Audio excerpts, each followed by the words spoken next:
शादी के सिर्फ एक दिन बाद पति पत्नी दोनों सुहागरात के लिए कमरे के अंदर घुसे तो थे।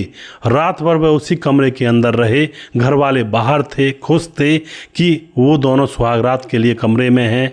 लेकिन जैसे ही सुबह होती है तो घर वाले दरवाज़ा खटखटाते हैं, क्योंकि सुबह 9 बज चुके थे और 9 बजे तक कोई भी अंदर से बाहर नहीं निकला था, न पति न पत्नी। घर वाले सोचते हैं कि यार शादी तो सबकी होती है, लेकिन ये तो बड़े आलसी हैं। बहू को तो खड़ा हो जाना चाहिए था चाय वगैरह बनाने के लिए, चलो लड़का बाद में खड़ा हो जाता, लेकिन कोई भी नहीं निकला है। दरवाज़ा खटखटाते हैं, लेकिन दरवाज़ा अंदर से कोई खोलने का नाम नहीं ले रहा था। तभी जो घर वाले होते हैं आस पड़ोस के लड़कों को बुलाते हैं जो थोड़े ताकतवर होते हैं, और वह जैसे ही आते हैं तो वह दरवाज़ा खोलते हैं, मतलब खोलते क्या, तोड़ते हैं। उसके बाद जैसे ही दरवाज़ा खुलता है और घर वाले जब अंदर जाकर देखते हैं तो घर वालों के होश उड़ जाते हैं, क्योंकि घर के उस कमरे के अंदर दोनों पति पत्नी बेड के ऊपर मृत पड़े हुए थे और उनके मुंह से झाग निकल रहे थे। अब दोस्तों, क्या तो ऐसा मामला था, क्यों इन दोनों ने ऐसा फैसला लिया? अपनी ज़िंदगी की शुरुआत की थी और शुरुआत में ही उन्होंने अपनी ज़िंदगी से हाथ धो बैठा। आखिर क्या मामला था, पूरी जानकारी लेने वाले हैं। वीडियो को लास्ट तक ज़रूर देखा करें, क्योंकि इन वीडियोज़ से हमें घर गृहस्थी की बहुत सारी जानकारी मिलती है और अपने जीवन में कोई गलती ना करें, इन चीज़ों का भी यहाँ पर विवेक होता है। नमस्कार, मैं हूँ सुदेश कुमार और तिरछी बात चैनल में आपका स्वागत है। दोस्तों, कहानी स्टार्ट करने से पहले मैं एक बात कहना चाहता हूँ। कसमों से बढ़कर क्या थी वो मजबूरियां जो मिटा गई 2 जिंदगियां और अधूरी कहानियां। जहर का प्याला अंतिम था उनका मिलन, कह गए वो चुपचाप अब ना होगा कोई बंधन। दोस्तों, यह घटना बिहार के समस्तीपुर जिले का एक पटौरी गांव पड़ता है। पटौरी गांव के अंदर प्रिया नाम की लड़की है, सनोप उसके पिता का नाम होता है सुबोध गुप्ता। प्रिया गुप्ता सनोप सुबोध गुप्ता। प्रिया गुप्ता रोज़ शाम को 4 बजे कंप्यूटर क्लास लेने के लिए जाया करती है और उधर से 6 बजे शाम को घर वापस आ जाया करती है। मगर 14 जून को वह शाम को 6 बजे वापस घर पर नहीं आती है। पढ़ने के लिए तो गई थी, लेकिन वापस नहीं आई थी। इस बात को देखते हुए माता पिता बड़े परेशान, हैरान और अपनी बेटी के फ़ोन पर फ़ोन करते हैं, लेकिन उनकी बेटी का फ़ोन स्विच ऑफ जा रहा था। उसके बाद जो पिता होते हैं वह तुरंत उस कोचिंग सेंटर पर पहुंचते हैं और वहां जाकर देखते हैं कि कोचिंग सेंटर तो बंद है, और जाकर के जो उसका टीचर होता है, जो इस लड़की प्रिया गुप्ता को पढ़ाया करता था, उस टीचर का नाम होता है पप्पू कुमार। उसके फ़ोन पर यह पिता फ़ोन करता है, लेकिन पप्पू कुमार का फ़ोन भी स्विच ऑफ बोल रहा था। उसके बाद पिता बहुत ज़्यादा घबरा जाता है। पिता को घबराता हुआ देख करके उस कोचिंग सेंटर के सामने एक परचून की दुकान थी, वह उसको बुला लेते हैं कि भाई साहब क्या बात है, आप इतना घबरा क्यों रहे हो? अब जो पिता होता है वह उस परचून की दुकान वाले से पूछता है, भाई साहब क्या आज ये सेंटर खुला था? कब तक खुला था? कितने बजे बंद हुआ? लेकिन परचून की दुकान का जो दुकानदार होता है वह कहता है कि अरे भाई, ये आज सेंटर खुला ही नहीं है, आज तो इसमें कोई आया ही नहीं है। यह बात सुनने के बाद अब जो वह पिता होता है उसके तो पाँव के नीचे से ज़मीन खिसक जाती है कि आखिर बेटी कहाँ पढ़ने के लिए आई थी और जब यह सेंटर खुला ही नहीं है। तो अब तो दुकान वाले ने बता दिया था, और उसके बाद पिता को लगता है कि मामला कुछ गंभीर है और तुरंत पुलिस में जाकर FIR दर्ज करवाता है वह पिता। पुलिस FIR दर्ज करती है और फिर कॉल डिटेल्स निकाली जाती है उस बेटी की, और कॉल डिटेल्स पर पता लगाया जाता है कि आखिरी बार उसके फ़ोन पर किसका फ़ोन आया था।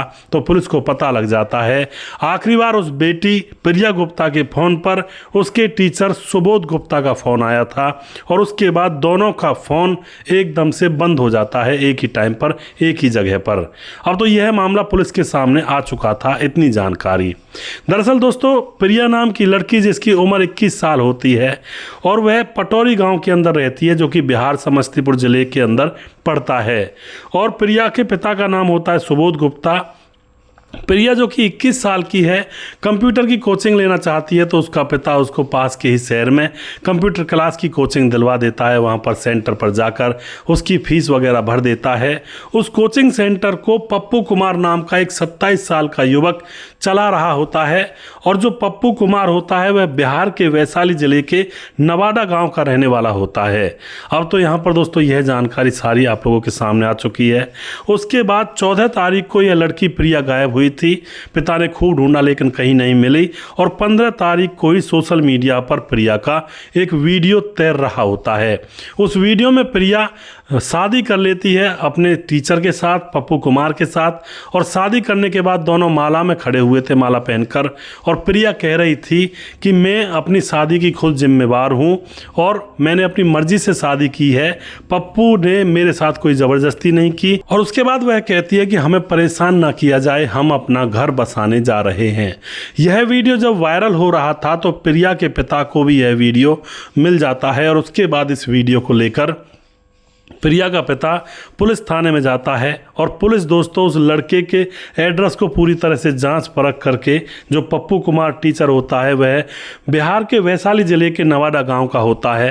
पुलिस तुरंत उसके गांव में पहुंचती है और वहां जाकर देखती है कि उन दोनों ने सच में ही शादी कर ली होती है, कोर्ट मैरिज कर ली होती है। अब इस मामले में पुलिस कर भी क्या सकती थी, दोनों ही बालिग थे और दोनों शादी कर सकते थे, अपनी मर्जी से घर बसा सकते थे। पुलिस चुपचाप वापस आ जाती है। और दोस्तों अब यहाँ पर होता है असली खेल शुरू। जो पप्पू कुमार होता है वह अपनी पत्नी प्रिया को लेकर के अपने बहन और जीजा के यहाँ पर पहुँच जाता है लालगंज। और वहाँ जाने के बाद अब अपनी पत्नी से कहता है कि अब हम यहीं पर रहेंगे और यहीं पर मैं कोई नौकरी या काम धंधा करूँगा और यहीं पर हम अपना घर बसाएंगे। अब ये दोनों पति पत्नी अपने बहन और जीजा के वहाँ पर चले गए थे।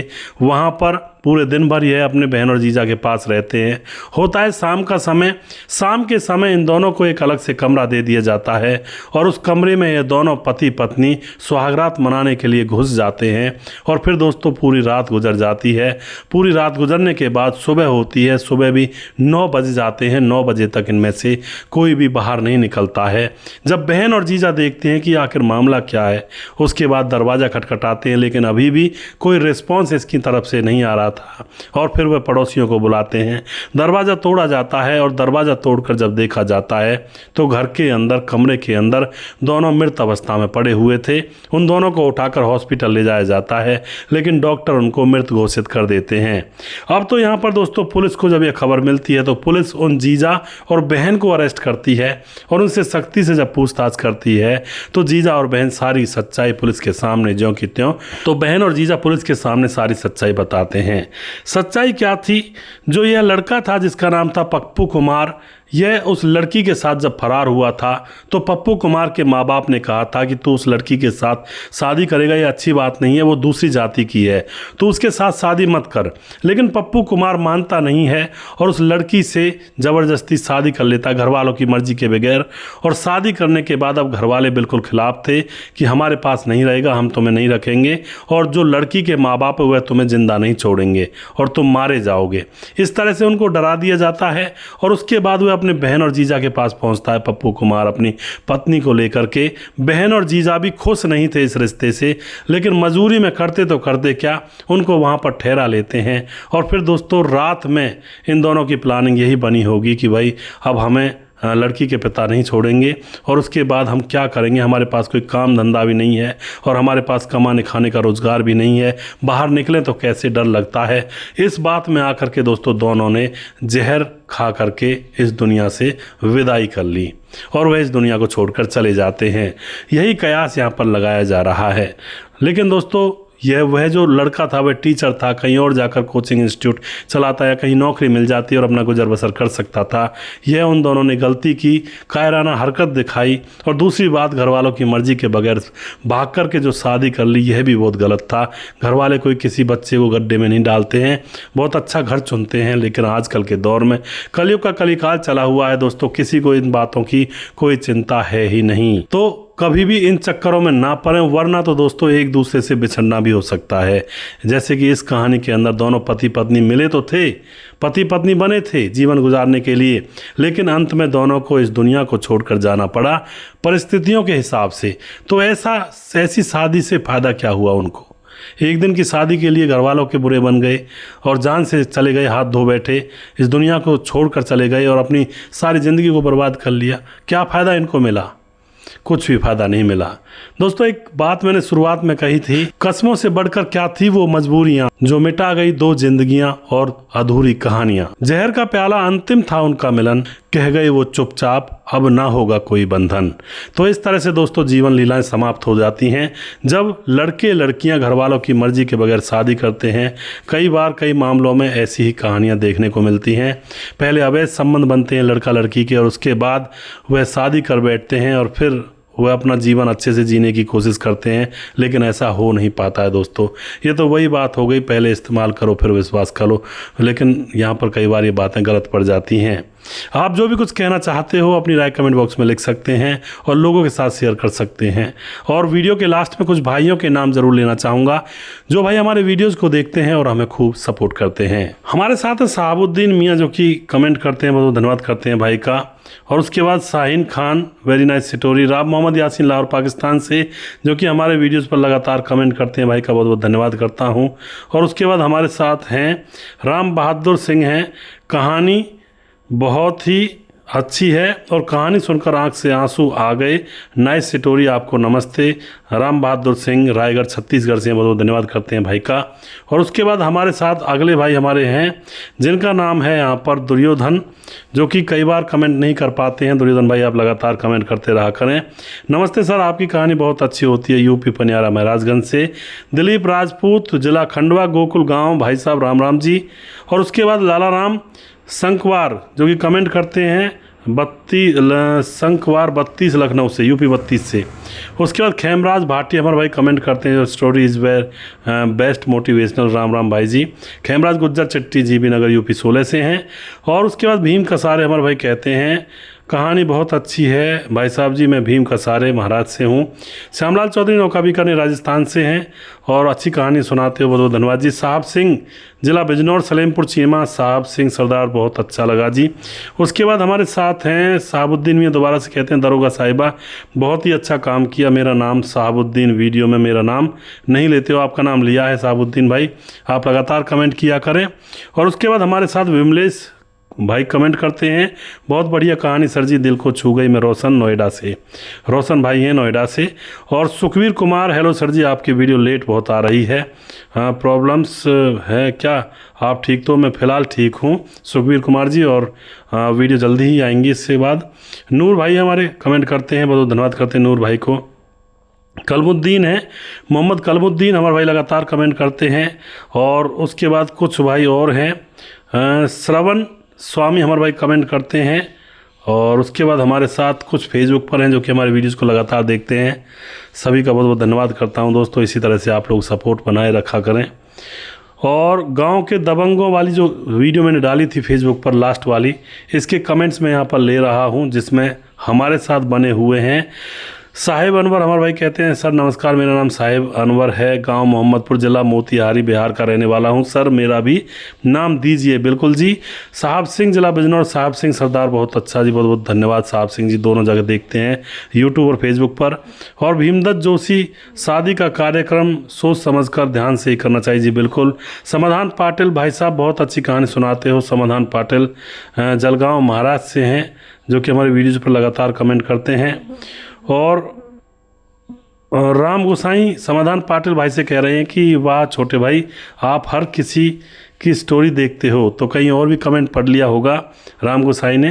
तो जो इस तरह की कहानियाँ जो भी दर्शक देखते हैं तो वो ज़रूरी थोड़े एक ही चैनल पर देखेंगे, राम गोसाई भाई वो और जगह भी देखते हैं, क्योंकि इंटरेस्ट होता है। अब हम जैसे कि मान के चलो कोई हॉलीवुड फिल्म देखता है तो वो एक ही चैनल पर थोड़े देखेगा, हॉलीवुड फिल्म जहाँ भी मिल जाएगी वहीं पर देखने लगेगा। तो इस तरह से कंटेंट के फ़ैन होते हैं लोग बहुत सारे। अजय देवनाथ हमारे भाई कमेंट करते हैं, और जो कि कहते हैं कि असम सिलचार से बोल रहा हूँ। पान सिंह हमारे भाई कहते हैं, पत्नी अगर दूसरों से तुलना करने लगे तो समझ लेना अब घर का सुकून बिकने लगा है जी, बिल्कुल। अमित पटेल VR बेलवा का मोतिहारी जिला से हैं, बहुत धन्यवाद करते हैं अमित भाई। मुकेश परिहार नाम से आईडी है, मुकेश परिहार नीचे लिखा वो भाई ने। राजस्थान बाड़मेर से आपकी शायरी सुनकर बहुत अच्छी लगती है। ओके जी, आपका बहुत बहुत धन्यवाद। उसके बाद हमारे साथ राम शब्द कमेंट करते हैं, मुनमुन श्रीवास्तव, राम राम जी। राम गोसाई भाई जी, आप शायरी बहुत अच्छी कहते हो, पर भाई जी हमारे ज़माने में ऐसा नहीं होता था, जब से टच फोन आया तब से होने लगा जी। बिल्कुल। धीरज बर्नवाल हमारे भाई कमेंट करते हैं, शादी विवाह में शराब पीने वालों को निमंत्रण नहीं देना चाहिए जी। बिल्कुल। प्रवीण बघेल से पूरी से जय हिंद जय भारत। रामपाल ओम नमः शिवाय। देवेंद्र सेन, उसके बाद मुकेश कुमार यूपी 83 से राधे राधे जी। सूरज डियो नमस्ते सुरेश भाई, don't invite anyone but your story is very good. I am Suraj from Fiji island. और जय हिंद जय भारत, गॉड ब्लेस यू। बहुत धन्यवाद करते हैं। आइलैंड से रहते हैं सूरज जी, और फिजी नाम से जो आइलैंड है और वहाँ पर रहते हैं और वहाँ पर रहते हैं। उसके बाद इकबाल शेख हमारे भाई कमेंट करते हैं। तो दोस्तों, जिस भाई का नाम रह गया है उस भाई का नाम मैं अगली वीडियो में ज़रूर लूँगा।